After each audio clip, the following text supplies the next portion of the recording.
함께 성경을 읽겠습니다. 구약성경 에스겔서 37장 1절에서 10절까지의 말씀입니다. 구약성경 1210페이지쯤에 있습니다.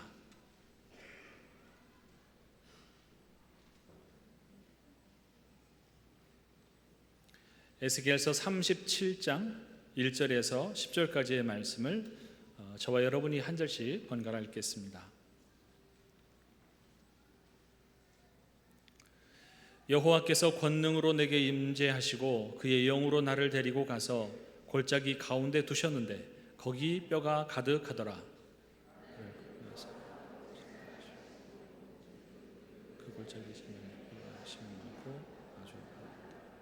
그가 내게 이르시되 인자야 이 뼈들이 능히 살 수 있겠느냐 하시기로 내가 대답하되 주 여호와여 주께서 아시나이다. 또 내게 이르시되 너는 이 모든 뼈에게 대언하리라. 너희 마른 뼈들아 여호와의 말씀을 들을지어다. 주 여호와께서 이 뼈들에게 이같이 말씀하시기를 내가 생기를 너희에게 들어가게 하리니 너희가 살아나리라. 너희 위에 힘줄을 두고 살을 입히고 가죽으로 덮고 너희 속에 생기를 넣으리니 너희가 살아나리라. 또 내가 여호와인 줄 너희가 아니라 하셨다 하라. 이에 내가 명령을 따라 대언하니 대언할 때에 소리가 나고 움직이며 이 뼈 저 뼈가 들어맞아 뼈들이 서로 연결되더라. 내가 또 보니 그 뼈에 힘줄이 생기고 살이 오르고 그 위에 가죽이 덮으나 그 속에 생기는 없더라. 또 내게 이르시되 인자야 너는 생기를 향하여 대언하라. 생기에게 대언하여 이르기를 주 여호와께서 이같이 말씀하시기를 생기야 사방에서부터 와서 이 죽음을 당한 자에게 불어서 살아나게 하라 하셨다 하라. 이에 내가 그 명령대로 대언하였더니 생기가 그들에게 들어가매 그들이 곧 살아나서 일어나 서는데 극히 큰 군대더라. 아멘. 마른 뼈도 춤추게 하시는 하나님이라는 주제로 말씀을 전해주시겠습니다.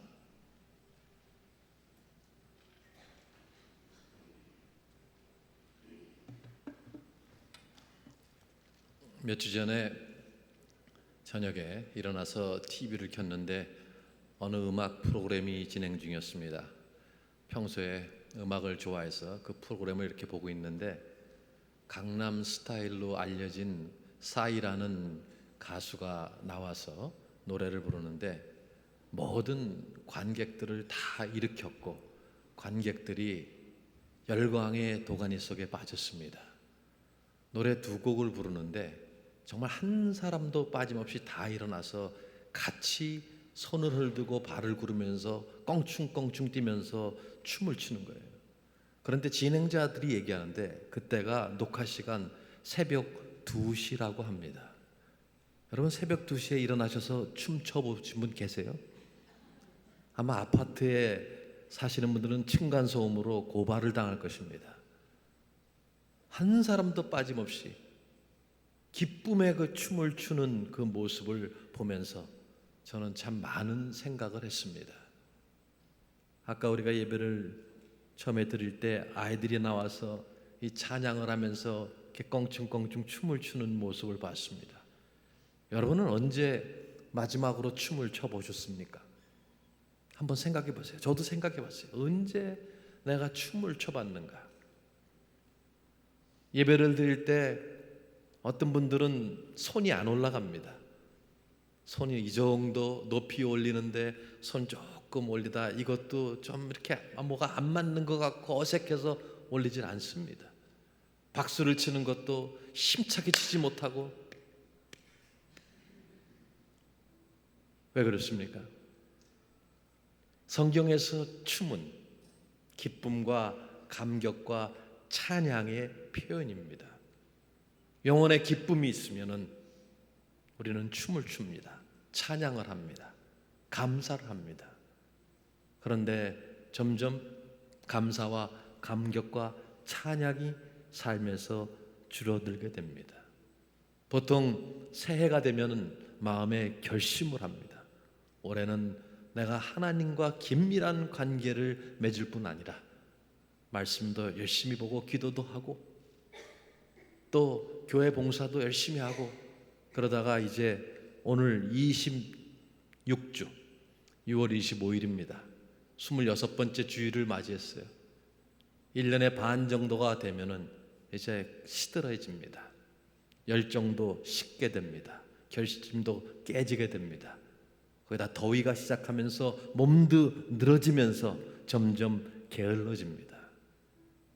그래서 어떤 분들은 영적인 메마름을 경험하게 되고 영적인 무기력에 빠지게 됩니다. 그뿐 아니라 계속되는 어떤 생활의 어려움으로 인해서, 인간관계의 어려움으로 인해서 실망하고 주저앉고 절망에 빠져서 아무런 소망이 없이 살아가는 사람들도 있습니다. 매주일 교회는 가서 예배를 드리나 의례적으로 예배를 드리고 기쁨이 없이 다시 돌아가는 성도들이 많이 있습니다. 여러분은 어떻습니까? 항상 여러분의 영혼이 살아서 기뻐하며 영혼의 춤을 추고 찬양과 기쁨과 감사가 있습니까? 오늘 2600년 전에 영적인 무기력증에 빠졌던, 영적 메마름에 있었던, 아무런 소망도 보이지 않아서 절망적이었던 이스라엘 백성들에게 찾아가셔서 기적적인 방법으로 그들에게 소망의 춤을 추게 하셨던 그 사건을 살펴보면서 우리도 교훈을 얻고 우리도 영혼의 춤, 영혼의 기쁨, 영혼의 새 힘을 얻고자 하는 것입니다. 오늘 본문 에스겔서 37장, 아마 여러분의 그 성경에서 좀 이렇게 손때가 안 묻은 부분이 이 에스겔서일 것입니다.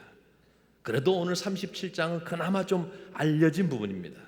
여호와께서 권능으로 내게 임재하시고 그의 영으로 나를 데리고 가서 골짜기 가운데 두셨는데 거기 뼈가 가득하더라. 하나님께서 에스겔에게 어떤 환상을 보여주셨어요. 산과 산 사이에 골짜기가 있는데 그 골짜기는 넓은 들입니다. 에스겔서에 이 골짜기란 단어가 나올 때는 거의 넓은 들을 얘기합니다. 거기에 뼈가 가득했다 그랬어요. 뼈가 심이 많고 아주 말랐더라 그랬습니다. 뼈가 한두 가지가 아니에요. 한두 개가 아니라 해골도 있고 어깨뼈도 있고 등뼈도 있고 갈비뼈도 있고 팔, 손가락, 무릎, 엉덩이뼈, 발가락 뼈 등 온갖 뼈들이 잔뜩 골짜기에 쌓여 있었습니다. 그리고 그 뼈들은 말라 있었습니다. 전혀 소망이 없는 참담한 그런 상태를 보여주고 있는 것입니다. 그런데 하나님께서 에스겔에게 아주 묘한 질문을 던지십니다. 인자야, 이 뼈들이 능히 살겠느냐? 에스겔은 난처했을 것입니다. 아니오라고 대답하면은 하나님에 대한 불신을 드러내는 것이고, 예라고 대답한다면은 너무 현실성이 없어 보여서 에스겔은 절묘하게 제3의 대답을 생각해냈습니다. 주께서 하시나이다. 얼마나 절묘한 대답입니까? 주께서 하시나이다. 어느 신학생이 신학교에서 시험을 쳤는데 딱 한 문제밖에 나오지 않았어요. 아무리 생각해도 답을 알 수가 없어서 주께서 하시나이다 이렇게 답을 썼습니다. 성적이 매겨져서 돌아왔는데 두 가지 점수가 나왔어요. 주님 100점, 학생 0점. 에스겔은 여호와 하나님, 그것은 나로서는 불가능한 일입니다. 그리고 그것을 가능케 할 수 있는 어떤 사람도 나는 알 수가 없습니다. 이 뼈들이 다시 살아날 수 있을지의 여부는 오직 주님만이 아십니다. 하나님, 나는 모릅니다. 그러나 하나님은 아십니다. 이런 참담한 상황 속에서 소망이 있겠느냐라는 질문입니다. 우리의 삶이 절망적이고 메마르고 소망이 없을 때 어떻게 해야 됩니까? 그 첫 번째는 우리의 영적 상태에 대해서 정확한 진단을 내려야 됩니다. 우리의 영적 상태를 직시하면서 증상이 무엇인지를 봐야 됩니다. 하나님께서 에스겔서 37장 11절에 이 뼈들은 이스라엘 온 족속이라 이렇게 말씀해 주십니다.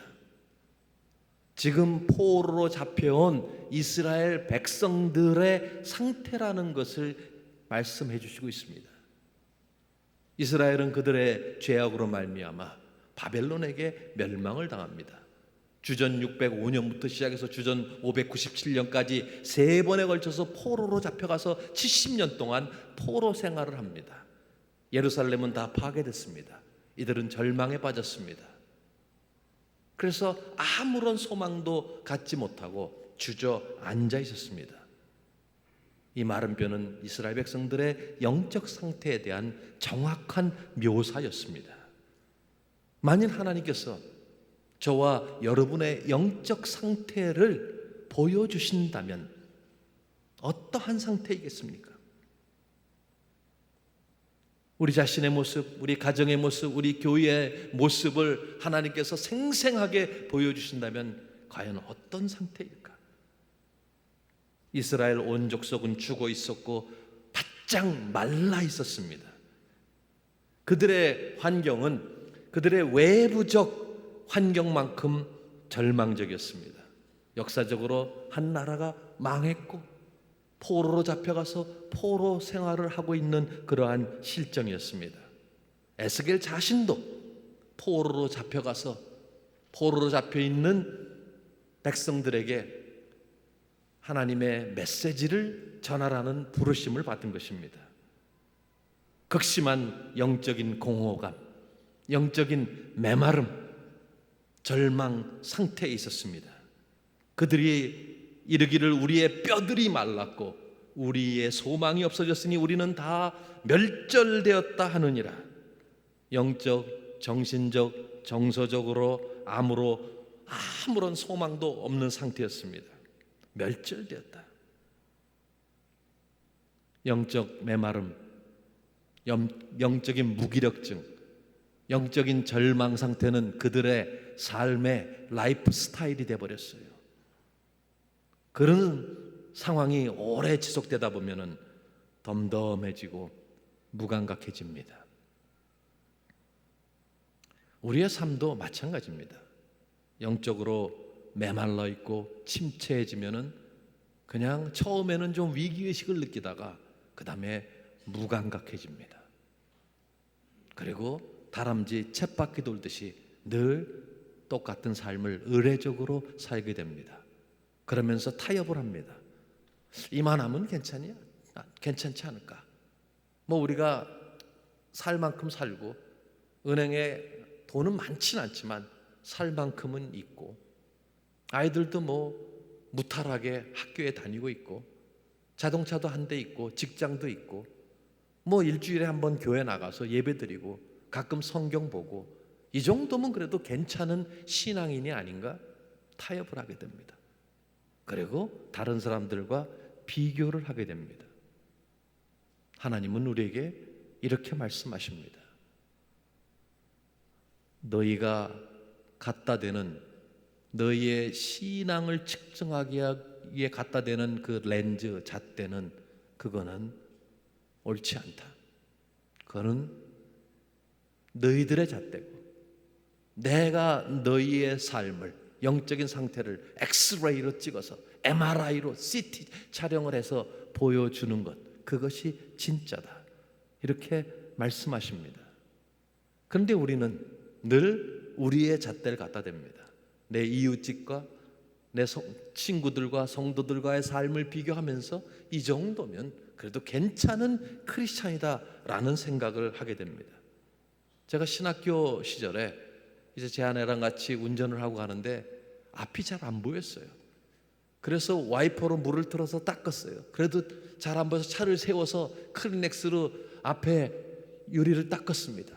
그래도 안 보이니까 제 아내가 제 안경을 빼가더니 안경 닦는 수건으로 안경을 닦아서 주는 거예요. 그것을 다시 끼서 보니까 너무 깨끗한 거예요. 앞에 유리가 문제가 아니라 제 안경이 문제였어요. 더러운 안경으로 보니까 모든 것이 더러운 거예요. 잘못된 렌즈를 사용해서는 안 된다는 것입니다. 우리가 어떨 땐 가슴이 아플 때가 있어요. 그럴 때 위산가다라고 생각했고 위장약을 먹었는데 나중에 보니까 심장이 아픈 거예요. 그래서 우리는 정확하게 진단을 받되 전문가에게 진단을 받아야 되는 것입니다. 우리에게는 진실이 필요해요. 그런데 진실은 때때로 우리를 아프게 합니다. 우리는 정말로 필요한 시점에 하나님의 참된 교정이 필요합니다. 그리고 하나님께서 우리가 뭔가 잘못돼서 우리를 교정하실 때는 그분이 아직도 우리를 사랑하신다는 증거입니다. 여러분이 상관 있는 사람들에게는 관심을 갖고 자녀들이 잘못되면 야단도 치지만 여러분하고 전혀 상관없는 아이들에게 대해서는 여러분이 야단을 치지 않습니다. 왜? 사랑이 없기 때문이에요. 하나님이 우리를 무언가 잘못된 것을 지적하시고 교정하실 때는 우리를 사랑하신다는 증거입니다. 이스라엘 백성들을 하나님께서 진단하셨을 때 무엇이 그들의 그 메마름, 영적 무기력증, 영적 절망을 유발했습니까? 진단 결과는 불순종입니다. 원인은 불순종이었어요. 이스라엘 백성들이 바짝 마른 뼈와 같았던 이유는 그들의 불순종이 하나님과 사이에 거리를 만들었고 그 거리가 메마름, 영적 무기력증, 영적 절망을 야기했기 때문입니다. 여러분이나 제가 오랫동안 영적 메마름이나 영적 무기력증을 경험하고 있다면 우리의 진짜 문제는 불순종입니다. 불순종이 하나님과 사이에 거리를 만들고 그 거리가 메마름, 무기력증, 절망을 만들어낸 것입니다. 모든 관계에 있어서 불화나 껄끄러움이 있다면 거리가 생깁니다. 부부 사이도 그렇습니다. 거리가 생겨서 각방을 쓰게 되고 서로 대화가 끊기고 서로 얼굴을 마주하는 것을 피하게 됩니다. 성도들 사이도 마찬가지입니다. 하나님과의 관계도 마찬가지예요. 자꾸 거리가 생깁니다. 그러면서 소원해집니다. 이런 상태는 많은 영적인 삶에 해를 끼치게 됩니다. 미국의 항공우주국 나사라는 데 있죠. 나사의 무인 탐사선이 2년 전에, 정확하게 2015년 7월 14일로 기억됩니다. 2년 전에 무인 탐사선이 명왕성에 가까이 갔습니다. 그런데 9년 6개월 전에 쏘아 올린 거예요. 9년 6개월 동안 56억 7천 킬로미터를 항해한 것입니다. 상상이 됐어요? 서울과 부산 거리가 430km인데 556억 7천 킬로미터를 항해해서 그 다음에 가까이 갔는데 너무 명왕성이 차가우니까 12,000km 그 전까지만 갔어요. 여러분 예전에 요즘은 초등학교에서도 배울 수 있네요. 수금, 지화, 목토, 천해명 이런 거 기억이 나십니까? 고개를 끄덕이시는 분도 있고 이게 뭔 방언이요 이렇게 이런 표현을 얼굴 표정을 하시는 분도 있는데 수금, 지화, 목토, 천해명에서 태양으로부터 가까운 거리부터 먼 데 있는 거리까지 저희가 그렇게 배웠습니다. 이런 천체들이 태양으로부터 가까이 있으면 뜨겁고 멀리 있으면 차갑습니다. 그래서 명왕성은 무지무지 찬데요. 수성은 가장 뜨거운 것입니다. 왜? 태양과 가까이 있기 때문에. 그런데 우리들의 신앙도 마찬가지입니다. 하나님과의 거리가 가까우면 뜨겁습니다. 열정이 있습니다. 그런데 하나님과의 거리가 멀면 모든 것이 냉랭해집니다. 귀찮아집니다. 아무런 그런 기쁨과 열정이 다 사라져 버립니다. 중간에 지구가 있어요. 지구는 중간에서 오르락 내리락 합니다. 자, 옆 사람에게 한번 질문해 보세요. 여러분은 무슨 성도입니까? 명왕성 성도입니까? 수성 성도입니까? 지구 성도입니까? 이런 질문을 해보라면 전부 다 중간을 택해요. 한국 사람들은. 제가 지구에 살고 있으니까 지구 성도가 맞는 것 같습니다. 모두 거리랑 관련돼 있어요. 자, 성경에서 말씀드렸듯이 춤을 추는 것은 찬양이나 기쁨과 관련돼 있습니다. 하나님은 우리의 영혼이 춤을 추기를 바랍니다. 영적 기쁨이 우리 삶의 표준이 되기를 바라십니다. 그러나 만일 우리의 마음속에 감사와 감격이 없다면 메마름은 당연한 것이고, 영혼에 춤추는 것이 없다면 그것은 여러분과 하나님 사이에 거리가 있기 때문입니다. 그리고 그 거리를 초래했던 것은 바로 불순종이란 사실을 알아야 되고 인정해야 됩니다. 모두 거리랑 관련이 있어요. 자, 진단을 했는데 메마름, 영적 무기력증으로 나왔어요. 그 원인은 불순종이었어요. 이제 병명을 말씀드리겠습니다. 아니 목사님, 여기까지 듣기도 힘들었는데 이제 병명까지 알아야 할 것. 병명까지 알아야 합니까? 예, 병명을 알아야죠. 그래야 고치죠. 불순종에 의해서 영적인 메마름, 영적인 공허감, 영적 무기력증에 빠졌어요. 무슨 병입니까? 그것은 우상숭배입니다. 에스겔 당시에 유다 백성들, 우리가 전체는 이스라엘 백성이라고 하지만 그때 남한국 유다, 특별히 남한국 유다 백성들입니다. 그들에게 우상숭배가 문제였어요. 그래서 에스겔서 전체에서 우상숭배라는 것은 하나님께서 지속적으로 지적하시는 것, 그리고 하나님의 마음을 몹시 아프게 했던 것이 우상숭배였습니다. 이스라엘을 꼼짝 못하게 붙잡고 있던 것이 우상숭배였는데, 이스라엘 백성들은 은밀히 우상을 섬기면서도 하나님께 희생 제물을 갖다 드렸습니다. 무슨 말씀이에요? 다른 신을 섬기면서 예배당에 와서 헌금을 냈다는 거예요. 하나님을 위해서 종교적인 행위를 하면서 그들의 마음은 여전히 우상을 향하고 있었다는 것입니다. 그런데 이런 일들은 이제는 그렇게 놀랄 만한 일이 아닙니다. 오늘날 우리가 크리스찬들이 접할 수 있는 예배가 얼마나 많습니까? 성경 공부 세미나, 콘서트, 기독교 서적 CD, 이 교회 저 교회에 들어가면 설교 동영상이 많습니다. 기독교 방송국이 굉장히 방송이 많아요. 그런데 너무나 많은 그리스도인들이 영적인 메마름에 처해 있다는 것입니다. 주일마다 교회를 가고 성경을 읽는데도 영적으로 밋밋한 상태에 있고 영적 무기력증에 빠지고 영적인 메마름을 경험하는 성도들이 평균 제가 높이 잡아서, 아니 가장 낮게 잡아서 85%라고 합니다. 그러니까는 아주 높이 쳐줘야 10%에서 15%만 그나마 영적으로 조금 살아있고, 나머지는 다 영적인 무기력증, 영적인 메마름을 삶 속에서 경험하고 있다는 사실입니다.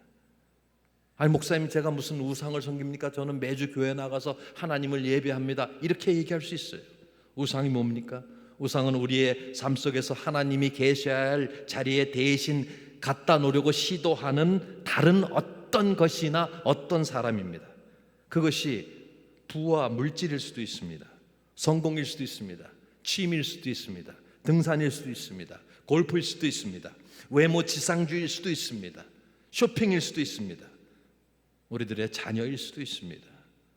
우리의 시간과 영혼을 뺏어가서 그곳에 집착하게 만듭니다.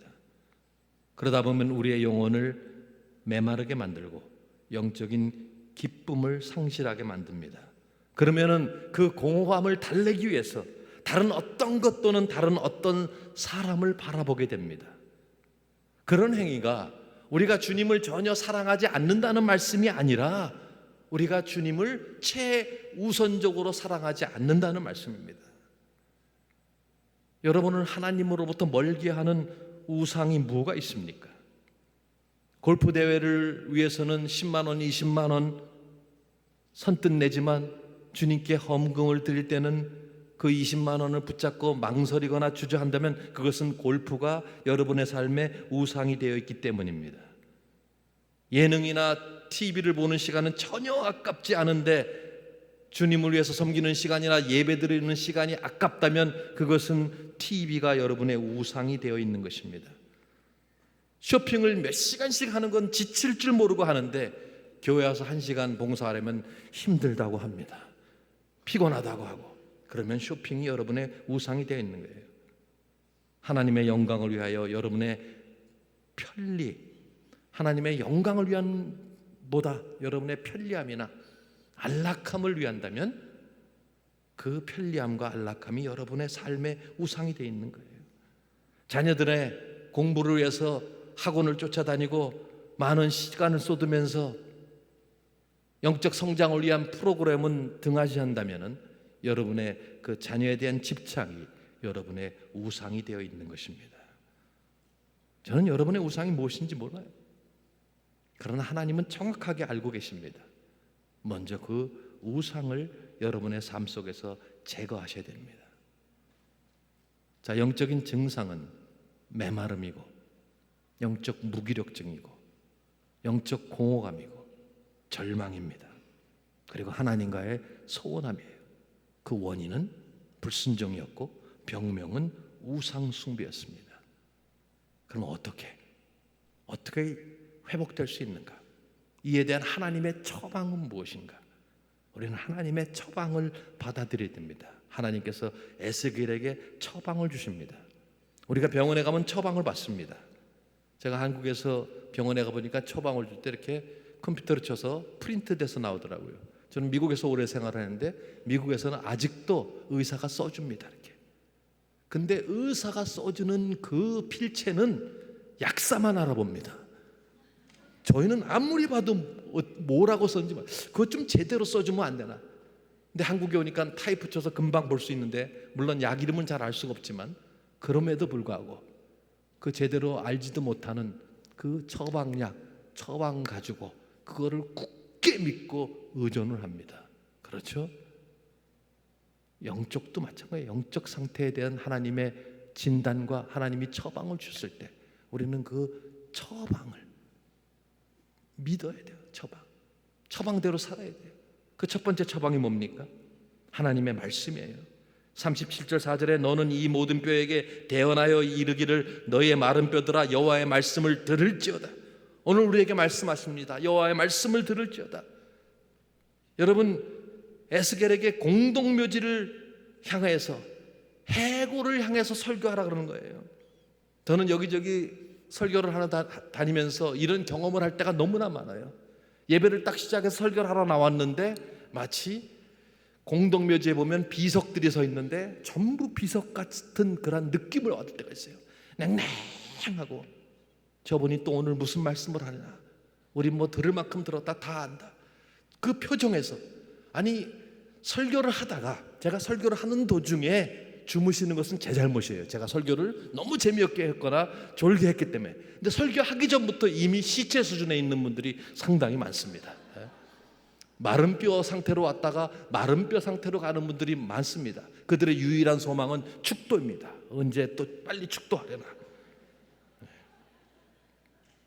에스겔은 지시받은 대로 정확하게 했어요. 내가 명을 조차 대언하니 내가 대언할 때 소리가 나고 움직이더니 이 뼈 저 뼈가 들어맞아서 뼈들이 서로 연락하더라. 내가 또 보니 그 뼈에 힘줄이 생기고 살이 오르며 그 위에 가죽이 덮이니. 여러분 한번 상상해 보세요. 들판에 마른 뼈들이 잔뜩 있는데 에스겔이 설교하니까 뼈들이 움직이면서 춤을 춥니다. 발가락뼈, 손가락뼈, 갈비뼈, 등뼈, 해골 춤을 추면서 사람의 모양을 이루게 되고 거기에 힘줄과 살갗을 입히고 가죽을 입혀서 사람의 모양이 됩니다. 이 모든 일이 하나님의 말씀이라는 단순한 매개를 통해서 이루어졌다는 사실을 기억해야 돼요. 영적 치료의 효과를 발휘할 수 있는 것은 거룩한 말씀입니다. 에스겔은 그 뼈들을 정신과 의사나 무당에게 가져가지 않았어요. 그 뼈들은 영적으로 무기력하고 메말라져 있었기 때문에 오직 영적인 말씀만이 그들을 치유할 수 있었던 것입니다. 불순종의 치료에 효력을 발생할 수 있는 것은 오직 하나님의 말씀밖에 없어요. 말씀은 삶의 방향을 잡아줍니다. 교훈과 책망과 바르게 함과 의로 교육하기에 유익합니다. 하나님의 말씀은 하나님의 뜻을 담고 있어요. 그래서 하나님은 우리가 어디로 가야 할지 가장 잘 아시는 분이기 때문에 말씀을 통해서 우리의 방향을 잡아주시고 우리를 회복시켜 주시는 것입니다. 그래서 말씀을 의례적으로 봐서는 안 됩니다. 이 말씀은 내게 주시는 말씀으로 받아들여야 돼요. 일부 예배를 마치고 나가니까 어느 권사님이 오셔서 목사님 말씀을 통해서 제게 말씀해 주셨어요. 맞습니다. 우리 개개인에게 주시는 하나님의 말씀이에요. 이거 우리 남편이 들어야 되는데 하필 오늘 안 나왔네. 응? 우리 마누라는 하필 이 얘기할 때 왜 딴 데가 있어? 이렇게 받아들이면 안 돼요. 내게 주시는 말씀, 진부한 말씀이지만은 여러분 얼마나 많이 들었어요? 말씀 지속적으로 말씀을 취해야 됩니다. 말씀은 마약이 아니에요. 목사님 제가 말씀 읽어봤는데 아무런 효력도 없어요. 마약은 즉각적인 효력이 있다고 합니다. 저는 아직까지 경험 못해서 앞으로도 경험 안 할 거고요. 잘 몰라요. 그러나 보약, 비타민은 꾸준히 섭취하면 그 효력이 나타나는 것처럼 말씀도 꾸준히 섭취해야 돼요. 그래서 제가 모든 여자분들에게는 이렇게 말씀드려요. 화장하는 시간만큼만 말씀에 투자하라. 그럼 어떤 분들은 화장하는 시간을 줄여요. 에어 쿠션 정도만 바릅니다. 남자들은 에어 쿠션이 뭔지도 몰라야죠. 남자들에게는 인터넷 기사 보는 만큼, 신문 보는 만큼만 하나님 말씀을 보면 삶이 달라질 거라는 말씀을 드립니다. 최소한 하루에 적어도 최소한 1%면 15분밖에 안 돼요. 그 정도는 최소한은 투자해야 된다네요. 15분부터 해서 조금씩 늘려나가야 됩니다. 자, 말씀이 첫 번째입니다. 두 번째 처방은 우리가 처방받을 때 약 한 가지 잘 안 받아 이것저것 섞어서 받습니다. 두 번째 처방은 뭐냐면 주의 성령입니다.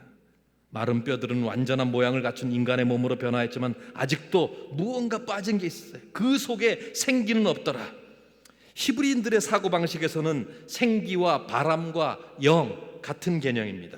모두 동일한 히브리 단어가 사용됩니다.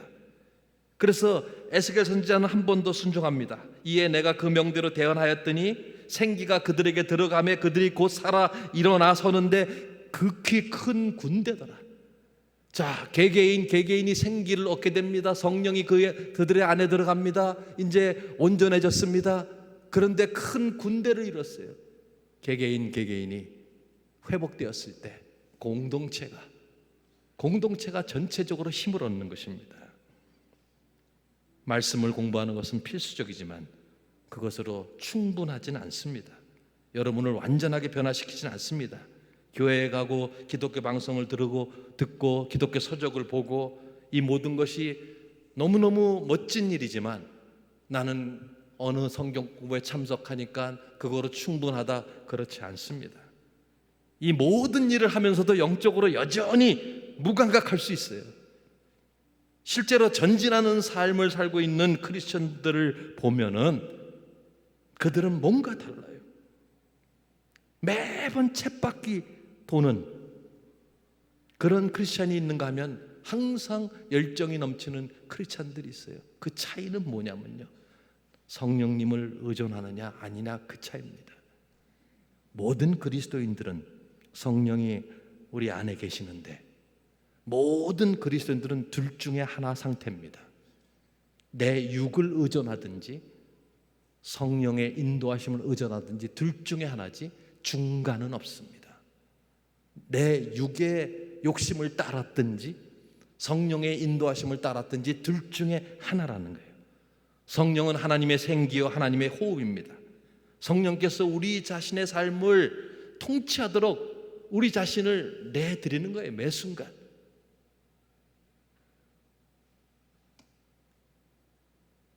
우리는 이 싸움을 평생 할 겁니다. 매일매일. 그래서 매일매일 눈을 뜨는 순간마다 하나님 감사합니다. 오늘도 내가 하루를 살 때 내 뜻과 내 욕심이 아니라 하나님의 뜻, 성령님의 인도하심을 받게 해주세요. 이것이 우리가 매일 드려야 할 기도이면서 매일 우리가 결단해야 될 것입니다. 내 뜻, 내 욕심이 아니라 성령님의 인도하심. 오늘 말씀하십니다. 내가 너를 그 무덤에서 일으키리라. 영적 회복이 일어나고 열정을 회복하기 위해서는 하나님의 말씀 속에 들어있는 진리와 그 말씀을 통해 새 삶을 일으키게 하는 성령의 능력이 필요하다는 거예요. 내가 너를 그 무덤에서 일으키리라. 무덤은 죽음을 상징합니다. 아무리 메마른 상태라도, 아무리 절박한 상황일지라도 하나님께서 회복시키겠다는 말씀입니다. 김상기 목사님 설교하실 때 기쁨이란 단어가 있었어요. 새 힘이란 단어가 있었고 회복이라는 단어가 있었어요. 전능하신 하나님께서 2600년 전에 에스겔에게 약속하셨던 말씀, 이스라엘 백성들에게 약속하셨던 말씀은 오늘날 동일하게 우리에게도 약속하고 계시는 말씀입니다. 주님의 처방은 우리가 말씀으로 돌아가서 말씀에 내 자신을 비추어 보고 성령님의 능력을 매 순간 의존하는 것입니다.